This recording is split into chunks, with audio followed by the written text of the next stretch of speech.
Hey, Warpugs, do not adjust your computer monitors. I am this bald. I do have a 7 head. It is the nature of the beast. I am getting ready to cosplay as Ferrus Manus. Not out of any sense of I'm going to a con or anything like that. I am just look like Ferrus Manus. It is what it is. Warpugs, this is the Watchers in the Rain. And this is part of a series that WesHammer has done detailing some of the best 40k writing, period, which is horror 40k. Vox in the Void has done several stories that kind of emphasize this, and I have said this several times. The 40k universe is, I mean, it's custom built for horror stories, and some excellent ones at that. You're looking at every kind of horror that you can possibly imagine. And it's good stuff. But in this particular incident, we're going to be taking a look at The Watcher in the Rain. Now, all the WesHammer's links are in the description down below. I'm going to see if I can't go without wearing the hat for an extended period of time. It feels like I'm half dressed. Let's get into it, Warpugs. I don't think it's possible to put into words just how truly horrific and terrifying the universe of Warhammer 40k truly is. Nope. It is a realm full of sadistic monsters, heretical cults, and dark eldritch gods. It is a galaxy where the human race fights a million battles across the stars every single day, and not in the hopes of making any form of advancement towards our glorious destiny, as Survival. that was the hopeful dream of a young species that was crushed long ago. Instead, we fight on, only to cling to existence for but a few more centuries. The void of space, the dark places between stars. These are the hunting grounds of the alien, the mutant, and the heretic. Those who lurk in every shadow and desire only to consume the flesh of the Emperor's faithful. This is a brutal universe. It's unforgiving and uncaring. And it is rife with material to write some truly spectacular spooky stories. Oh yeah. Now, unfortunately, most of these tales are told from the perspective of 8-foot-tall demigods, Right. clad in ceramite power armor. So it's a Now, this is why I think that it would be so great to have a series of books written from oh my god, from the perspective of your average Imperial citizen. It would be a viewpoint that is lacked so many times, because if we don't see it from the perspective of the 8-foot-tall, you know, genocidal super soldier, we see it from a hardened military perspective. We very, very rarely see it from the perspective of someone who is experiencing this for the first time, which largely they would. a little difficult to put ourselves in their shoes and really feel fear for our main characters. Right. The Watcher in the Rain was one of the early entries into the Warhammer horror line, a project that was introduced by the Black Library a few years ago. Now, this project's goal was to shed some of that figurative light on the darkest corners of this universe. The smaller, more macabre stories that often get overshadowed by the never-ending war that plagues the galaxy. The story sees an unlikely pair being forced to rely on one another for survival as they attempt to escape a drowning world. All the while, someone, or something, is stalking them in the darkness. Something so evil and terrible that to look upon it is to risk losing yourself to the darkness forever. It's an excellent story, one that I think doesn't really get nearly as much credit as it deserves. One with an absolutely perfect ending. So gather round, my friends, and let's dive into the chilling tale of the Watcher in the Rain. Let's Before go. we get into that, a quick shout out to this video's sponsor, and then we're gonna dive headfirst into the grimdark. Let's go. This video is sponsored by Raid Shadow Legends. Legends. Raid Shadow Legends has taken over, and gaming will never be the same again.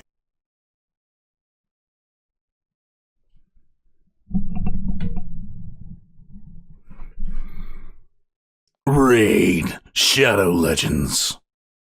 Raid is the first game to bring a I'm an true idiot. I'm console-level such an experience to your idiot. phone. Explore millions of champion combinations and master countless tactics as you take on raid bosses, dungeon runs, campaign battles, and PvP arena matches. With hundreds of artifacts to equip on over 600 champions, you can build your team and raid your way. My favorite part about Raid has gotta be just how unique all of the champions are, and how much synergy exists between all of them. Recently, I have been really loving the Catacomb Counselor, as his ultimate ability is called Army of Death, that teams up with 2 or 3 random allies to attack a single target. This move is amazing in boss battles, as having 3 of your champions get an extra attack for free not only does a ton of damage, but can also reapply any of their debuffs. There's never been a better time to get started in Raid, and its developers have an amazing gift for my viewers. Regardless if you're a new player or a veteran, if you use the promo code DKRISES, you'll get a bunch of free items that will instantly level up your strongest champions all the way to level 50 5-star Ascension. You'll be able to use the promo code till October 25th, so don't sleep on it. But if you're a brand new player, there's even more. Click the link in the description or scan my QR code here on the screen, and you'll get a unique bonus worth $30. We're talking a free epic champion, Aina, 200k silver, 1 energy refill, 1 XP boost, and 1 ancient shard, so you can summon some awesome champions as soon as you get into the game. All of this treasure will be waiting for you right here. Thanks again to the awesome people over at Raid Shadow Legends for sponsoring this video, and with that out of the way, let's get into the Grimdark. Prepare yourself for...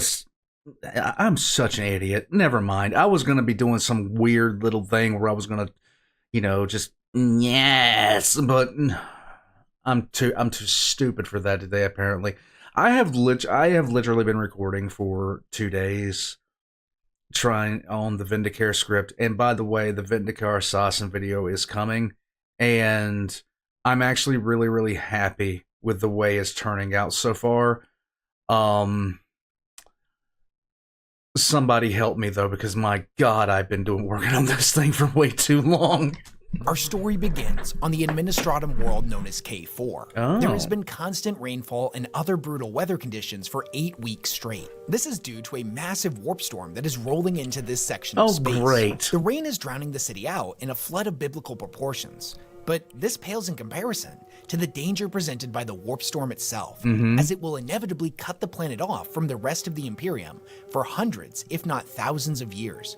This is a critical situation and a death sentence to anyone still planetside when the storm finally engulfs this world. It is time to depart. Evacuation has begun, and this is where we meet one of our main characters, a young woman dressed in the robes of one of the world's many scribes. The evacuation at this point has been going on for several weeks, but all of a sudden, in this final stretch, the Planetary Defense Force has been deployed to oversee the evacuation. This doesn't really make a lot of sense, as it's an emergency situation. It's almost like they're expecting trouble, like they're looking for someone. The woman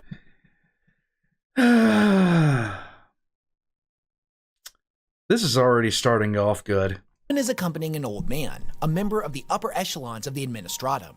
Before the evacuation, the two had never actually met before, but are making small talk on the way to the docking bay. He turns to her and notes that she's wearing the robes of a scribe, but he had never seen her before, and he asks her what department she belongs to. The woman seems skittish and dodges the question through a mixture of redirecting questions about himself and a generous helping of sycophantic flattery. All too keen to talk about the great work that he does, he abandons his previous line of questioning. He begins to boast of his proud 37 years of faithful service when something catches his eye. Across the way, in one of the many spires, he swore he could see someone, a shadowy figure staring out of one of its many windows, looking directly at him. He tells her to look. There's somebody still inside one of those buildings, that someone must have been left behind. The woman looks generally in that direction, but says she can't see anything. Are we ready for some chaos, kids? Are we ready for some chaos influence? Let's go. And that he must be mistaken. When the pair finally makes it up to the ship, there's a guard that demands that they each give a blood sample. Now the old man tells the guard that they have left someone behind. On the 14th floor of the building across the way, he definitely saw somebody. The guard says that those buildings were evacuated and bolted up weeks ago, that there was definitely no one inside and he must be mistaken. The old man says he knows what he saw, but the guard is having none of it. He demands they both present their arms for a blood sample. The old man, high on the woman's previous flattery, claims that he's much too important to submit to the guard's demands. The guard responds by breaking his nose, restraining him, and making a servo skull take the sample by force. The servo skull clatters and chimes, but says that the man is free to go. But when the guard turned to take the girl's sample, she had vanished. The guard demands the old man tell him who she was and where she went, but he says he had never seen her before this moment. The guard pushes the man in the direction of the ship and opens a Vox channel to his other team members. He tells them a suspicious female had fled the checkpoint and to deploy all servo skulls to scan the area and track her down. Oh, this is good so far. Who has fled into one of the many scriptorium towers. She mumbles to herself, obviously in a state of panic. As she failed to get aboard the ship, and she knows she doesn't have a lot of time before she will inevitably be left behind. She talks to herself, saying something about printing a sacred warrant of conveyance, that she just has to tell them that she's working for the Labor Corps. If they think she's working for a different tower, they might let her through. Now clearly, we as the audience can see that something is definitely wrong, that this woman may not be who she claims to be. She makes her way through the tower, feeling her way in the dark. It's a difficult journey, but she's worked in this tower her entire life, and trusts her intuition to get her to the generator. When she finally arrives, her hope crumbles to despair. The generator had been deactivated, and there was no way to turn it back on. In a panic, she starts scrambling through any of the scrolls available, but it's dark and she can't read them. She claims she'll just grab as many of them as she can and make her way back out, that there had to be something in one of them that she could use. She suddenly realizes that she isn't alone, that there was something in here with her, a figure in the darkness. All sound suddenly vanishes from the room. She then hears a chilling, ethereal voice coming from directly behind her. Will you see me? Hell no. No, I will not. Thank you, no.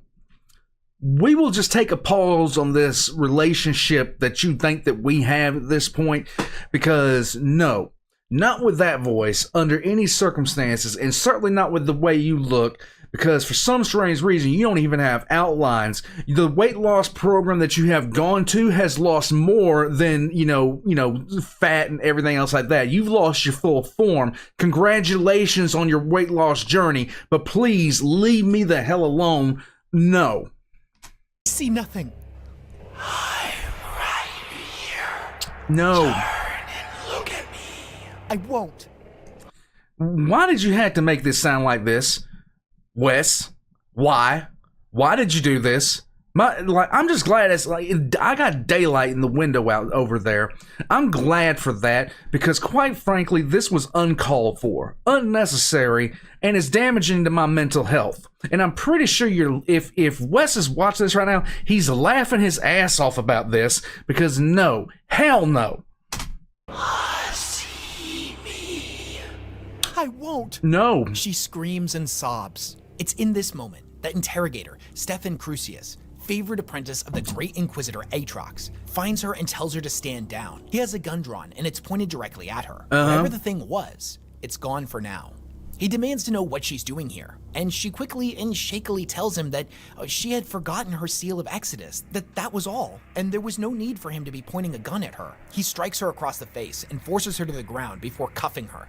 He then commands his servo skull to take a blood sample. She protests nervously, saying that there was no need for that she is Adeptus Serena Malis. He laughs and says that was nothing but an alias, one that she had been operating under for over a year, and her real name was Greta Verne, which is confirmed by the chiming servo skull. Okay. He says that she was responsible for the loss of over 1,000 Imperial lives, and asks her if she denies this. The man's words were true, but she had been on the run for some time now, and through tear-filled eyes, she looked at him and says it was an accident. Somebody finally discovering her secret is terrifying, but it's almost like a huge weight had been lifted off her shoulders. She tells him that she wishes to make a full confession.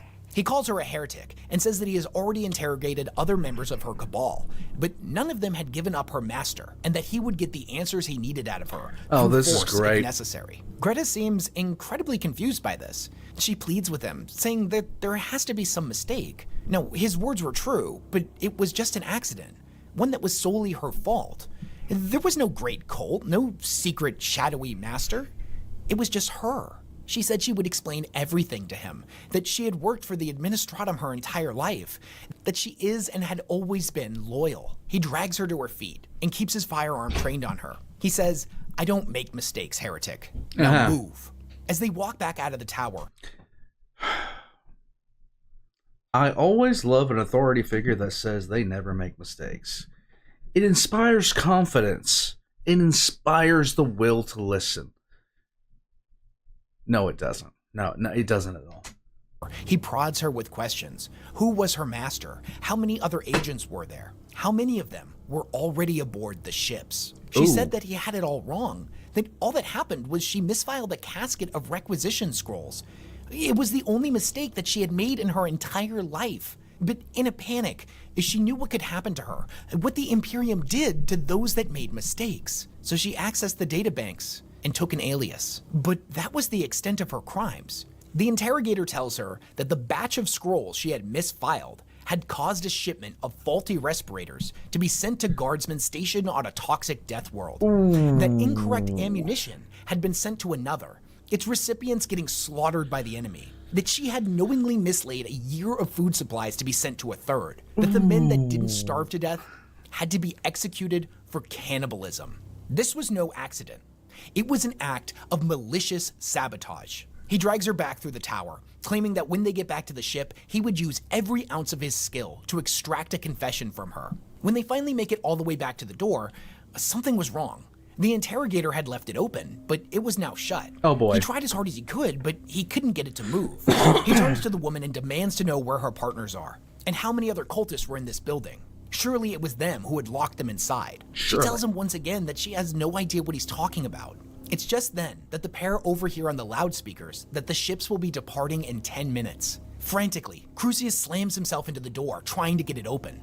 The woman tells him to take off the cuffs and let her help him. He tells her there's no chance of that, heretic, Yeah. and orders his servo skull to use its las cutter to sever the lock, but it doesn't respond. He asks the servo skull, "What are you waiting for?" There's an eerie silence, and then the skull starts stuttering. Will you No. you see me? Will you see me? Nope. Will you see me? Crucius's mind starts to go blank as he's drawn in by the servo skull's chanting. Nope. And the next thing he knows, he's on the ground. The woman kicking him, telling him to get up, that he's been out for over 10 minutes and the ships were leaving. He slams back into the door and finally gets it open, and the pair run back to the launch bay, but the ships are gone.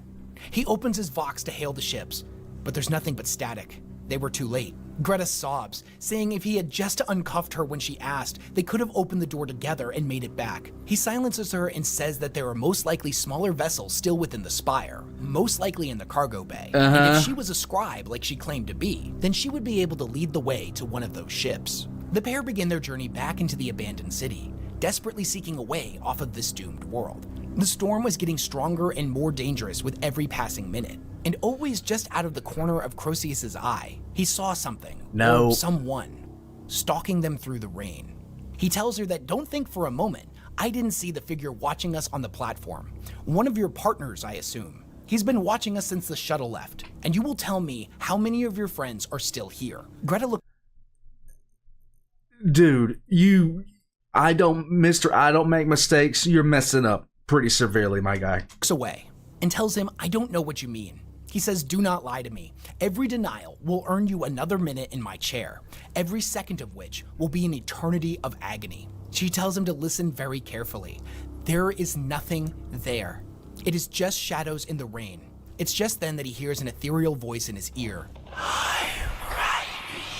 Please, He no. panics and wheels around, drawing his pistol and firing las bolts off in the direction of the voice. She pleads with him to stop, telling him there is nothing there, just shadows in the rain. The interrogator is furious. He grabs and shakes her. That was no shadow. It was right here. You will explain yourself. You saw what I saw. A figure standing in the rain, watching like it was waiting for something. She's screaming now over the sounds of the storm. You saw nothing. The pair of them needed to focus in order to reach the cargo bay before the flood claimed it and any chance they had of escape. Crucius tells her that this isn't over, and this adventure will end in her confession. The pair make it back. Oh my god, dude. You're like, look, me and the Inquisition, like, I have my own particular opinion of the Inquisition. I'm just saying, I have my own particular opinion of the Inquisition. I think they're a little bit heavy-handed sometimes.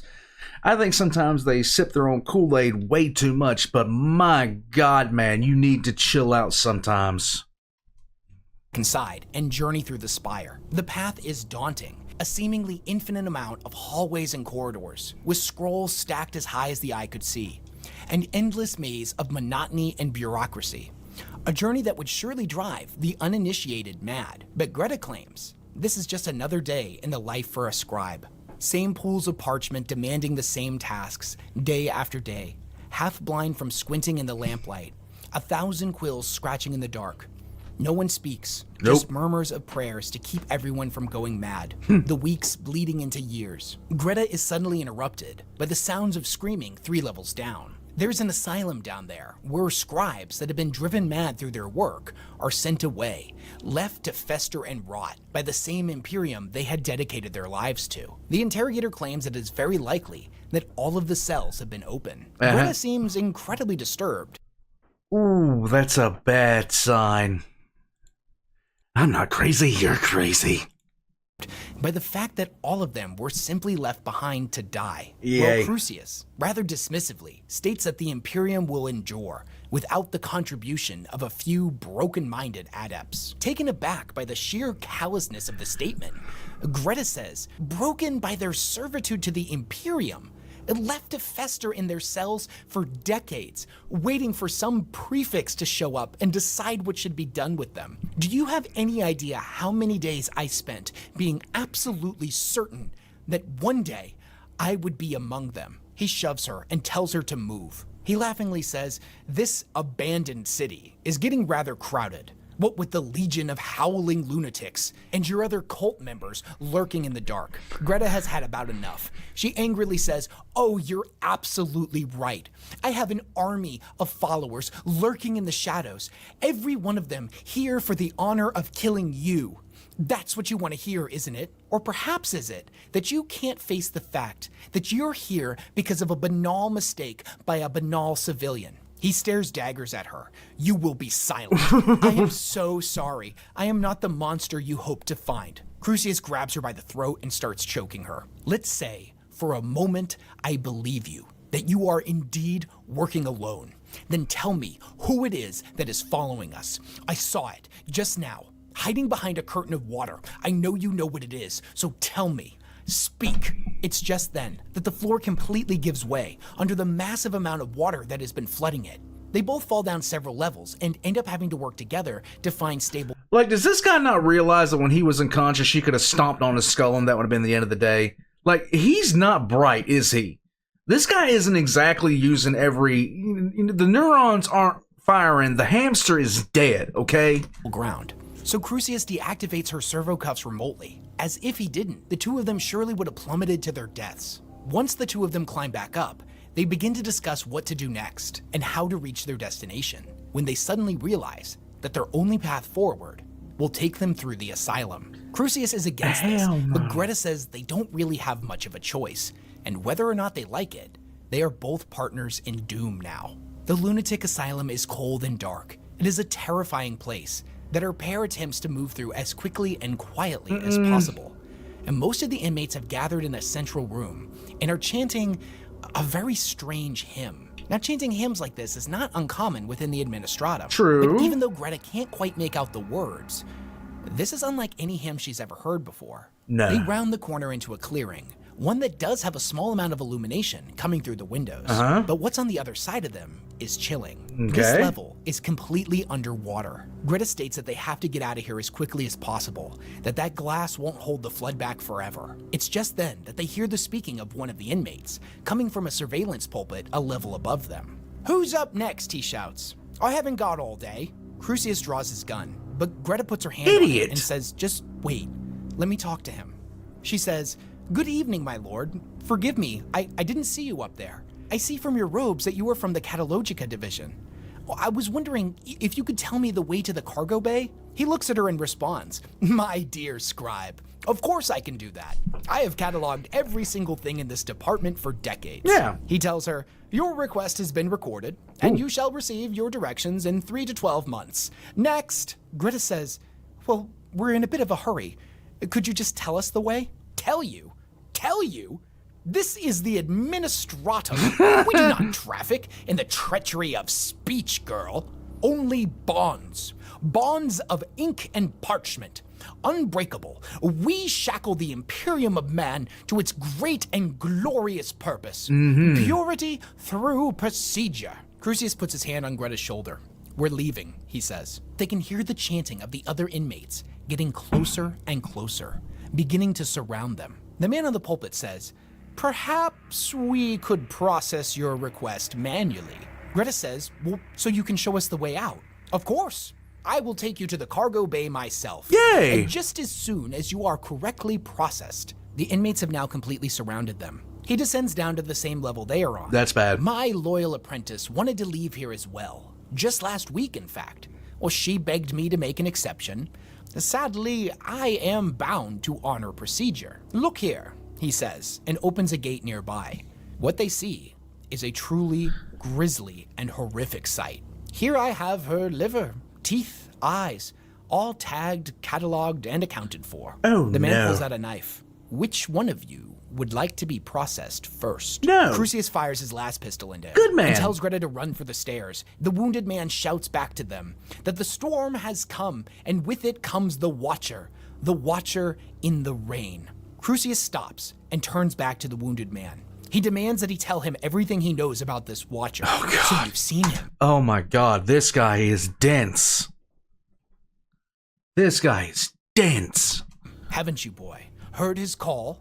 You must answer it, as have we. Greta grabs his shoulder. This man is insane. Don't listen to him. The Watcher brings the rain that washes away our delusions. The cult keeps chanting louder and louder, saying, we see him, we see him, we see him. Nope. Crucius starts to lose it again, everything going blurry. Greta's voice starts to sound more and more distant. She's shaking him, telling him to wake up, not to look at it.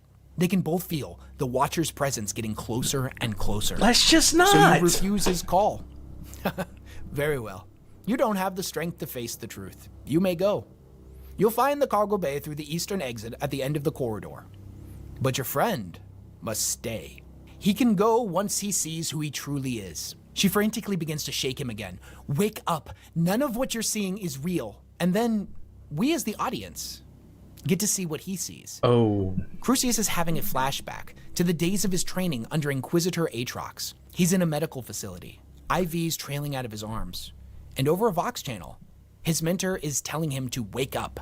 He's asking Crucius to recount recent events and tell him how he ended up here. We then learn a little bit about his backstory. Apparently, early in his career, the Inquisitor that he worked under had deployed him to seek out a woman suspected of treason, and that once Crucius had finally located her, he interrogated her for the standard 6 days straight. But due to a previous firefight he was in with the gang members protecting this woman, his Did half his brain get blown out in the process of this firefight? Because this is the only rational way I can think of him being this dense. interrogator toolset had been lost, that he had to improvise with whatever he could find. Pipes, broken shards of glass, whatever he needed to extract the truth from the condemned. It is then revealed to us, the audience, that this woman was his own mother, and that the Inquisitor had known this before sending him on this mission. Even more disturbing, it is revealed that she was innocent. The Inquisitor asked Crucius over the Vox, what did it feel like to do that to someone who loved you? Crucius tells him that it was like polishing his boots or dressing his uniform, that it didn't make him feel anything at all. Bruh. Obviously pleased with the answer, the Inquisitor tells Crucius that their duty dismisses them from feelings and emotions, that through procedure, they will achieve purity. He demands he recite a passage from their handbook, and Crucius complies. To conquer the monstrous, we must then be yet more monstrous. For we are at war with a galaxy of horrors, with the Xenos, the heretics, the abominations of the warp, all who seek to threaten the righteous destiny of the Imperium of Man. A single drop of mercy will cost us oceans of innocent blood. We cannot afford pity. The Inquisitor tells him over the Vox that he must understand the importance of feeling nothing, that it is for his own protection. For to truly understand what he has become, the monster that the Imperium has made him into, to comprehend the moral gravity of the atrocities you are compelled to commit, such revelation would be enough to drive a man of reason irretrievably insane. Yeah. The vision suddenly ends with Greta striking him. Wake up. If I can't wake you, Crucius, I will damn well carry you out of here. The crazy man from before says, if she will not leave alone, then you will be processed together. The inmates descend on the pair as they make for the stairs, and using Crucius's gun, she shoots out the glass, the chamber flooding and the water quickly chasing after them up the stairs. They manage to get on the other side of the door before slamming it, the cold, icy water behind them claiming all of the inmates. They frantically make their way towards the cargo bay. Crucius is obviously shaken and tells her he saw something, that he saw one of his worst memories. She tells him it wasn't real. None of that was real. You have to keep moving. As the pair makes its way, they hear the telltale signs of the Watcher following them, always just out of sight. They finally make it to the cargo bay. Nope. It isn't flooded, but it's getting close. Crucius stops her and says, back there, what was that? What happened to me? She says, ignore it. It's not important right now. Which one of these ships do we take? There's all different types, but I don't know how to fly any of them. I need you to focus. He doesn't respond. And when she turns back to him, he's staring off into the distance behind her. A look of terror crosses over Crucius's face. The Watcher. She strikes him and tells him to get a hold of himself. It's standing right behind you. No, it is not. It is. It's right there. I can see it. It wants you to turn around. I will not. Look at me. We need to get on one of these ships. Any one of them. We need to get out of here before we're trapped forever. You will tell me what it is. I will not move a muscle towards those ships until you tell me, Adept. If I am going to go mad, I will know the reason. What is it? She draws a deep breath. I don't know. I first saw it about a year ago, right around the time that the warp storms were first detected. I don't know what it is, but it seems to get stronger the more attention you give it, the more you admit it's there. You have to tell yourself it's nothing, that it's not there. It wants you to see Good it. lass. It wants you to see what it is, to see what you are, all of the evil you have ever done. It's like a mirror reflecting what you truly are. You want to look, you want to know, but you can't. You have to ignore it. If you see it, it will take you. It will take you away. Crucius looks at her. Adept, I am a monster. I understand why it wants me, but what does it want with you? Their conversation is interrupted by a massive strike of lightning nearby. Greta says, we don't have time for this. We're not safe here. We have to move. Yeah. The pair manage to make it onto one of the cargo ships and escape. Yay! Or so they think. As the interrogator once again comes face to face with the Watcher, reflected in the rain pouring down the windshield. He starts to veer left and right, clipping the wings against the building. Through clenched teeth, he sobs and says, oh, Mother, I am so sorry. I am so sorry for what I did. Greta grabs a hold of the steering wheel and manages to keep the ship steady as they make it into the upper atmosphere. Once they make it into space, she grabs his hand and calms him down and tells him whatever the thing was, it's gone. They left it behind. Yay! There's nothing else out here. It's just stars in space now. Oh, she yes. manages to calm him down. Just stars in space. That's all you got to worry about, stars in space. There's nothing coming for you. Nothing at all. You're fine. Relax. Chill. Enjoy your respite. Because nothing is coming for you. Down, and he gets up to check to see if they have enough rations for their journey. They won't be able to contact another ship right away, and it will take over a month for them to reach the next docking station. Everything seems like it may have actually worked out for them. No. They've escaped the planet and whatever the thing in the rain was. And that's when he hears his mother's voice coming from outside the ship, knocking on the side paneling. No. Crucius immediately slips back into his madness and attempts to open the manual override door. Greta begs him to get a hold of himself, that it isn't real, that he has to shut it out. He grabs a hold of the door's latch and says, I'm coming, Mother, and Greta shoots him in the leg. He screams in pain, but it seems to have done the trick. He manages to come to. He tells her, you could have gotten through to me without shooting me. And then she shoots him again. And again. Crucius shrieks in pain and shock, but then his next words are rather surprising. He says, I get it now, and honestly, I would have done the exact same thing if I was in an interrogator's possession. Even after everything they've been through, Crucius realizes that at his core, he's a monster, and that she's just a scared scribe. Any sane person that had an opportunity like that to get away from their captor would have done the exact same thing. Maybe. She's standing over him, keeping the gun drawn on him. He puts his hand up to tell her to wait. Before she finishes him off, let him do just one more thing. And he pulls a Vox recorder out of his coat. He records a message to his master, Inquisitor Atrox, saying that he absolves Greta of all crime, that the error was traced back to her by mistake, and she is innocent of all charges, that he received these injuries from the lunatics in the tower. He puts the recorder away and asks her to spare him this indignity and to finish it, that he forgives her and he understands why she did what she did, that after everything they had been through, he knows that she is innocent. A vicious smile plays across Greta's face. Of course. And she says, "But you still haven't heard my confession." She Oh. reveals to him that the misfiling was no accident, that she had done it on purpose, and it wasn't the first time either. Of course. That she had done this 4 to 6 times a day for the last year. She had killed an inconceivable amount of people, billions more than even the Imperium's most intrepid warriors, and she did it all without having ever left her desk. She tells him that she had told him the truth. The first time was an accident. And when she realized her mistake, she had a complete breakdown. She knew what the Imperium would do to her if they ever found out, and in a panic, she looked into the repercussions of her mistake. She discovered that she had caused 84 casualties, so she took an alias. But she figured that wouldn't be enough, and that she would eventually be found. But as time went on, that never happened. No one even seemed to notice. There were so many millions of miles of red tape and conflicting bureaucratic chambers that any mistake would either go unnoticed or completely lost in the system. Right. She kept thinking back to that moment, about how much damage she had caused with but the stroke of a pen. For the first time in her life, she felt like she had a sense of control, and she desperately hungered for that feeling once again.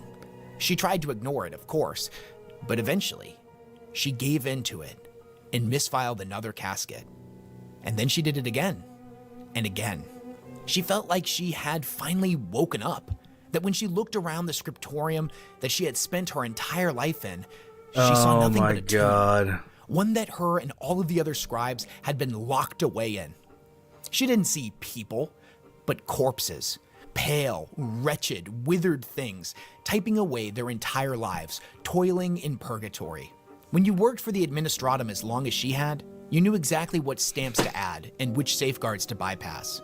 A batch of faulty grenades here, a shortage of vehicle fuel there, not enough to alert anybody, just enough to give the troops a disadvantage. Nothing that couldn't be put down to the efforts of the enemy. But eventually, she had to get more creative. She calculated food supplies that would spoil by the time they arrived on the front, or redirected requests for vehicles and equipment to bastions that were already under siege. As she confesses to him, the more manic and unhinged she becomes. She laughs about the soldiers that had been executed for cannibalism because of her. What a poetic thought. The Imperium eating itself. She says, "You think I'm mad, don't you? Like the lunatics back in the Spire. I'm not mad. Whatever I am, it is what the Imperium made me into." At this point, Crucius has passed out. He's lying on the floor, not moving. So she props him back up. She's not done confessing.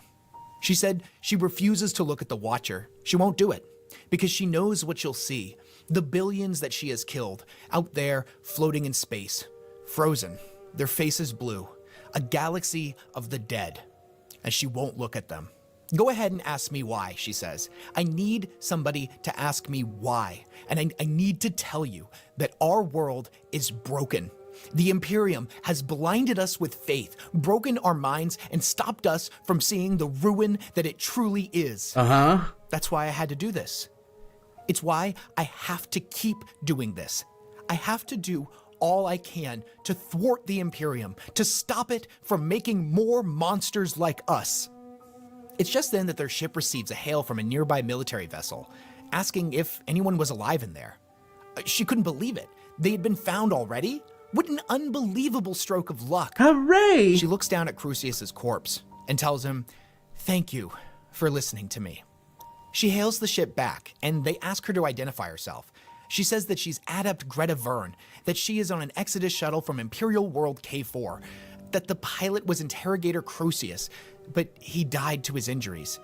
The scene shifts to the other ship, and the members of the Militarum on board are discussing what to do. The captain tells the man at the Vox to bring her aboard. The man looks down at his feet and says, This isn't right. The captain tells him that they have another several standard weeks before they reach port, and the relay officer reminds him that when they get there, they will be executed. The captain says that it wasn't their fault that some fool in the Minotaurum gave them nothing but rotten food to get them through a 10-week voyage. They contact her again and say that they're going to be bringing her aboard. And she says, "Oh God, Emperor, thank you."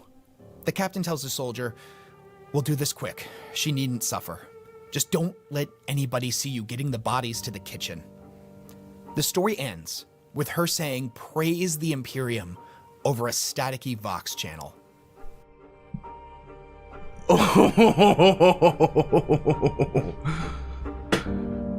Ah, yeah, that's good stuff. That's good stuff, Warpugs. Ah.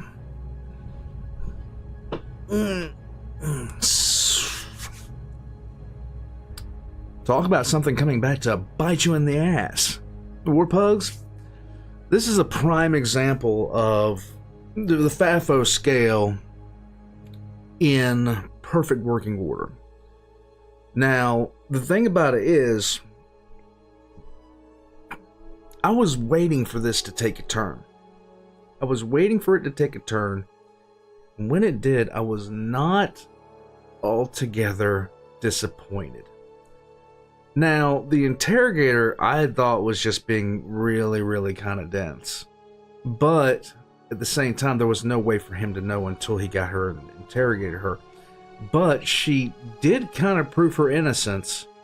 But the confession, alongside the fact that